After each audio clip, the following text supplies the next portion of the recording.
Major averages finishing sharply lower, though off their worst levels of the day. The Dow down 700 points, the S&P 500 falling more than 2%, and the Nasdaq dropping more than 3%. The 10-year yield also taking a hit on the back of today's comments, falling back below 4.3%. So what should we make of the Fed's comments, Guy? Well, they're not going to bail out the stock market. I think that's pretty clear. And they're not going to bow to the will of the administration in terms of lowering yields anytime soon because, quite frankly, nothing out there justifies it, I don't think. I mean, if you think the stock market is scaring the Fed, I think you're wrong. I don't think they're focused on that. I think the bond market last week absolutely probably scared them, but that's not their mandate either. So to me, he said everything that he's been saying for quite some time, and the market's just starting to listen to him. Yeah, Karen, you made that point, too. Like, what did we hear that was new today? Exactly? I know.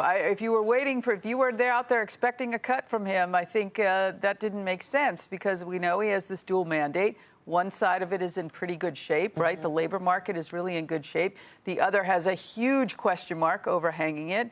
And he really doesn't want to make the same mistake again and letting inflation sort of, potentially run amok. So I didn't think there was anything that was surprising. And yet I was surprised that the market was surprised. Yeah. Although it did seem like there was a little bit more acknowledgement of sort of the bad outcomes of all this. The dual mandate goals being in tension, I thought was an interesting phrase, and also the need for price stability in order to have a strong labor market. But that says maybe I'll do something at that point, right? Not right now, I think. Right. Yeah, I heard that, Mel. I heard, first of all, I heard a Fed that I thought was digging in a little bit more today into their stance, and that basically current policy is forcing them away from their goals, or at least, and that they won't be forced away from their goals. And in fact, there was a preview.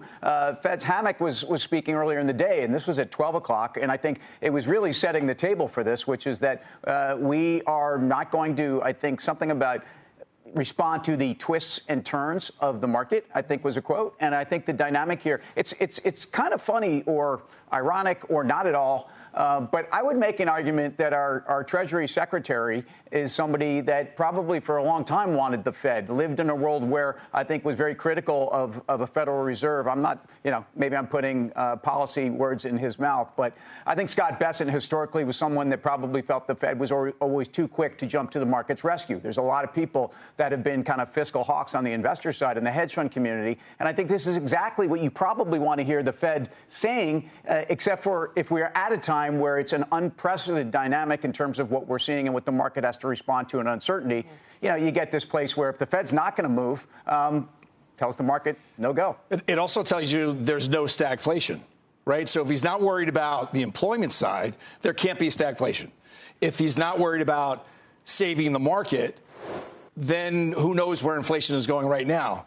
If he's talking about tariffs, how can you talk about tariffs without knowing what the after effect is? He's only there to react to the after effect, not the pre-tariff. Would you agree with that? I mean, yeah, I thought it was clear, yes, the Fed is going to wait to see the impact on the economy. I thought that there was an acknowledgement of stagflation when he said that they could be in the challenging position of finding that the goals of the dual mandate would be in tension. So in other words, employment and labor, and that there is going to be inflation because of the tariffs. And so therefore you put those two together, and those seem to be the ingredients. Then unemployment, then jobs will drop. But if you had to pick between the two out of those mandates, I would say he's got to save jobs versus attack inflation. That's my opinion. Well, it seems like he's saying that he's got to get a hold of price stability in order to address weakness in the labor market. I don't know. That was my interpretation. Well, it's 12 months ago, I think it was 12 months ago, that he said in response to a question, this is Jerome Powell, I see neither the stag nor the inflation, and that's coming back to bite him in you know what, because that's what we're in the midst of right now. And if you start to see an uptick in the unemployment rate,